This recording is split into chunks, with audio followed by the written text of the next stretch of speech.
Good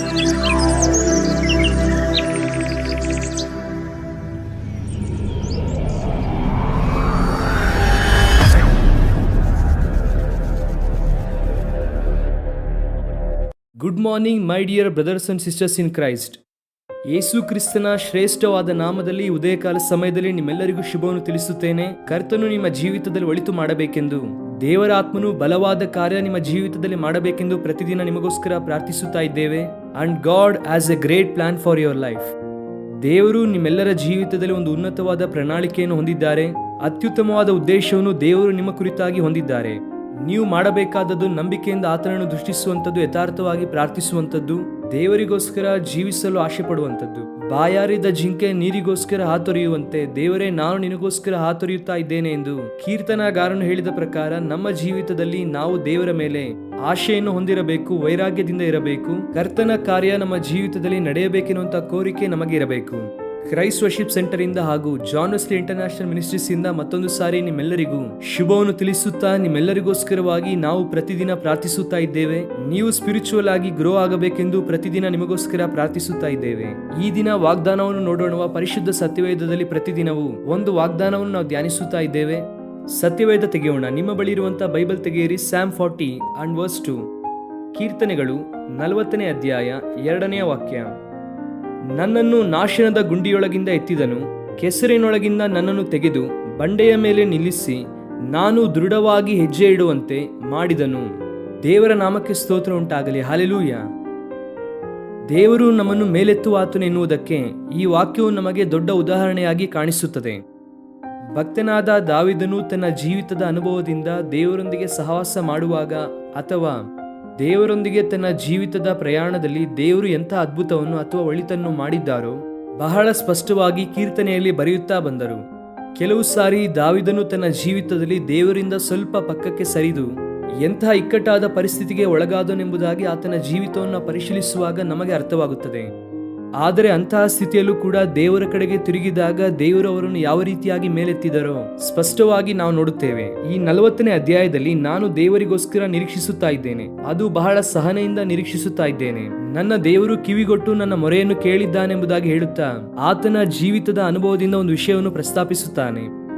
ನಾಶನಕರವಾದ ಗುಂಡಿಯೊಳಗೆ, ಕೆಸರಿನೊಳಗೆ ನಾನು ಬಿದ್ದು ಹೋಗಿದ್ದಾಗ ದೇವರು ನನ್ನನ್ನು ಮೇಲೆ ಎತ್ತಿದರು. ಅನೇಕರು ತಿಳಿಯದೆ ಈ ದಿನದಲ್ಲಿ ಯೇಸು ಕ್ರಿಸ್ತನನ್ನು ನಂಬಿ ಯೇಸು ಕ್ರಿಸ್ತನನ್ನು ಅಂಗೀಕರಿಸಿ ಅನೇಕರು ಕ್ರೈಸ್ತ ಮತಕ್ಕೆ ಇಳಿದು ಹೋಗುತ್ತಾ ಇದ್ದಾರೆ ಎಂಬುದಾಗಿ ಅಂದುಕೊಳ್ಳುತ್ತಾರೆ. ಇದು ಇಳಿದು ಹೋಗುವಂಥದ್ದಲ್ಲ. ಯಾರಾದರೂ ನಿಮ್ಮನ್ನು ಕೇಳಿದ್ದಾರಾ, ನೀವು ಕ್ರೈಸ್ತ ಮತಕ್ಕೆ ಇಳಿದು ಹೋಗಿದ್ದೀರಾ ರೀ? ಹೇಳಿ ಅವರಿಗೆ, ಇಳಿದು ಹೋಗಿಲ್ಲಪ್ಪ. ಈ ಹಿಂದೆ ಬಿದ್ದು ಹೋಗಿದ್ವು ಅನೇಕ ವಿಧವಾದಂತಹ ಮತಗಳು, ಕುಲಗಳು, ವ್ಯಸನಗಳು, ದಾಸತ್ವ ಎನ್ನುವಂತಹ ಗುಂಡಿಯೊಳಗೆ ನಾವು ಬಿದ್ದು ಹೋಗಿದ್ವಿ. ಆದರೆ ಈಗ ಯೇಸು ಕ್ರಿಸ್ತನು ನನ್ನನ್ನು ಮೇಲೆತ್ತಿದ್ದಾರೆ, ನನ್ನ ಹೆಜ್ಜೆಯನ್ನು ದೃಢಪಡಿಸಿದ್ದಾರೆ ಎಂಬುದಾಗಿ ಹೇಳಿರಿ. ನೀವು ಹೇಳುವಂತಹ ಸಾಕ್ಷಿ ನಿಮ್ಮ ಪ್ರಸಂಗಕ್ಕಿಂತಲೂ ಕೂಡ ಹೆಚ್ಚಾಗಿ ಶಬ್ದ ಮಾಡುತ್ತದೆ. ನಾಶನಕರವಾದ ಗುಂಡಿ, ಹಾರಿಬಲ್ ಪಿಟ್ ಎಂಬುದಾಗಿ ಹೇಳಿದ್ದಾರೆ ಇಂಗ್ಲಿಷಲ್ಲಿ. And then a mighty clay. ನೋಡಿ, ಕೆಲವು ಪ್ರಾಂತ್ಯಗಳಲ್ಲಿ ಗುಂಡಿ ಇರುತ್ತದೆ.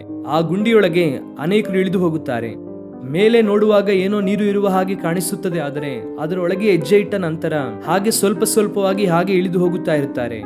ಕೃಷ್ಣಾ ಜಿಲ್ಲೆಯಲ್ಲಿ ಅನೇಕ ವರ್ಷಗಳ ಹಿಂದೆ ಬಹಳ ವಿಷಾದಕರವಾದಂತಹ ಒಂದು ಸಂಭವ ನಡೆಯಿತು.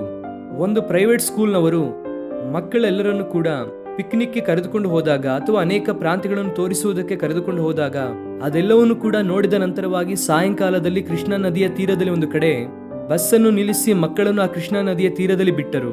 ಸ್ನಾನ ಮಾಡುವುದಕ್ಕೆ ಅಥವಾ ಆಟ ಆಡುವುದಕ್ಕೆ ಬಹಳ ಸುಂದರವಾದ ಸ್ಥಳ ಎಂಬುದಾಗಿ. ಆ ಹೋದವರು ಹೋದಂತೆ ಸುಮಾರು 40 ಮಂದಿ ಮಕ್ಕಳು ಆ ಇಳಿಜಾರಿನಲ್ಲಿ ಇಳಿದು ಹೋಗಿ ಸತ್ತು ಹೋದರು. ಆಂಧ್ರ ರಾಜ್ಯದಲ್ಲಿ ಬಹಳ ಸಂಚಲನೆಯನ್ನು ಉಂಟು ಮಾಡಿದಂತಹ ಸುದ್ದಿ ಅದು. ಚಿಕ್ಕ ಚಿಕ್ಕ ಮಕ್ಕಳು ಆ ಇಳಿಜಾರಿನಲ್ಲಿ ಸಿಕ್ಕಿಕೊಂಡು ಸತ್ತು ಹೋದಾಗ ಆ ತಂದೆ ತಾಯಿಯ ಕಣ್ಣೀರನ್ನು ಯಾರು ಕೂಡ ಕಂಟ್ರೋಲ್ ಮಾಡುವುದಕ್ಕೆ ಆಗಲಿಲ್ಲ. ಕೆಸರು ಎನ್ನುವಂಥದ್ದು ನೋಡುವುದಕ್ಕೆ ಅಷ್ಟೊಂದು ಅಪಾಯಕರವಾಗಿ ಕಾಣಿಸುವುದಿಲ್ಲ, ಆದರೆ ಇಳಿದ ನಂತರವಾಗಿ ಮನುಷ್ಯನನ್ನು ಹಾಗೆ ಒಳಗೆ ಆಳವಾಗಿ ಕರೆದುಕೊಂಡು ಹೋಗುತ್ತದೆ. ಪಾಪವು ಕೂಡ ಅಂಥದ್ದೇ. ದೇವರಿಗೆ ಅವಿಧೇಯವಾಗಿ ಜೀವಿಸುವಂತ ಜೀವಿತವಾಗಲಿ, ವಿರೋಧಿಸಿ ಜೀವಿಸುವಂತ ಜೀವಿತವಾಗಲಿ, ದುಷ್ಟತ್ವದಿಂದ ಮೂರ್ಖತನದಲ್ಲಿ ಜೀವಿಸುವಂತ ಜೀವಿತವಾಗಲಿ ನಿನ್ನನ್ನು ಹಾಗೆ ಒಳಗೆ ಆಳವಾಗಿ ಎಳೆದುಕೊಂಡು ಹೋಗುತ್ತದೆ. ಅನೇಕ ಗುಂಡಿಗಳಿದೆ. ಸತ್ಯವೇದವನ್ನು ಪರಿಶೀಲಿಸಿ ನೋಡುವುದಾದರೆ ಅನೇಕ ಗುಂಡಿಗಳಿದೆ. ಮನುಷ್ಯರು ಆ ಗುಂಡಿಯೊಳಗೆ ಬಿದ್ದು ಮೇಲೆ ಬರುವುದಕ್ಕೆ ಆಗದೆ ಸಿಲುಕಿಕೊಳ್ಳುತ್ತಾರೆ. ಎಷ್ಟೋ ಭಕ್ತಿ ಕಾರ್ಯಕ್ರಮಗಳು, ತೀರ್ಥಯಾತ್ರೆಗಳು, ಜಪ ತಪಸ್ಸುಗಳು, ಪ್ರಾರ್ಥನೆ, ಉಪವಾಸ ಎಷ್ಟೋ ಮಾಡುತ್ತಾರೆ. ಯಾವುದಕ್ಕೋಸ್ಕರವಾಗಿ ಅಂದರೆ ಆ ಪಾಪ ಎನ್ನುವಂತ ಗುಂಡಿಯೊಳಗಿಂದ ಆಚೆ ಬರುವುದಕ್ಕಾಗಿ. ಪತನಾವಸ್ಥೆಯಲ್ಲಿರುವಂತಹ ಮನುಷ್ಯನು ಮೇಲೆ ಬರಬೇಕೆಂದು ಎಷ್ಟೋ ಭಕ್ತಿ ಕಾರ್ಯಕ್ರಮಗಳನ್ನು ಮಾಡುತ್ತಾರೆ. ಆದರೆ ದೇವರ ವಾಕ್ಯವು ಹೇಳುತ್ತದೆ, ಯೇಸು ಕ್ರಿಸ್ತನು ಯಾಕೆ ಪರಲೋಕದಿಂದ ಆತನು ಇಳಿದು ಬಂದನು ಅಂದರೆ ಬಿದ್ದು ಹೋದಂತಹ ನಮ್ಮನ್ನು ಮೇಲೆ ಎತ್ತುವುದಕ್ಕೋಸ್ಕರವಾಗಿ. ನನ್ನನ್ನು ಮೇಲೆತ್ತಿದ್ದಾರೆ. ಅನೇಕರನ್ನು ಮೇಲೆತ್ತಿದಂತಹ ದೇವರು ಈ ದಿನ ನಿನ್ನನ್ನು ಮೇಲೆತ್ತುವುದಕ್ಕೆ ಬಯಸುತ್ತಿದ್ದಾರೆ. ಯಾವ ಕೆಸರಿನಲ್ಲಿ ಬಿದ್ದಿದ್ದೀಯಾ? ಯಾವ ಗುಂಡಿಯೊಳಗೆ ಬಿದ್ದಿದ್ದೀಯಾ? ಅನೇಕರು ರಕ್ಷಣೆ ಹೊಂದಿ ಕೂಡ, ಕರ್ತನನ್ನು ಅಂಗೀಕರಿಸಿದ್ದರೂ ಕೂಡ, ಕ್ರೈಸ್ತರೆಂಬುದಾಗಿ ಕರೆಸಿಕೊಳ್ಳುತ್ತಾ ಇದ್ದರೂ ಕೂಡ ಅನೇಕ ವಿಧವಾದ ಗುಂಡಿಯೊಳಗೆ ಬಿದ್ದಿದ್ದಾರೆ. ನಿರಾಶೆ ಎನ್ನುವಂಥದ್ದು ಒಂದು ಗುಂಡಿಯಾಗಿರಬಹುದು. ನಿರುತ್ಸಾಹ ಎನ್ನುವಂಥದ್ದು ಒಂದು ಗುಂಡಿಯಾಗಿರಬಹುದು. ಅತಿ ತೀವ್ರವಾಗಿ ಕುಗ್ಗಿ ಹೋಗುವಂಥದ್ದು ಒಂದು ಗುಂಡಿಯಾಗಿರಬಹುದು. ಅಥವಾ ಮಾನಸಿಕ ದುರ್ಬಲ ಒಂದು ಗುಂಡಿಯಾಗಿರಬಹುದು.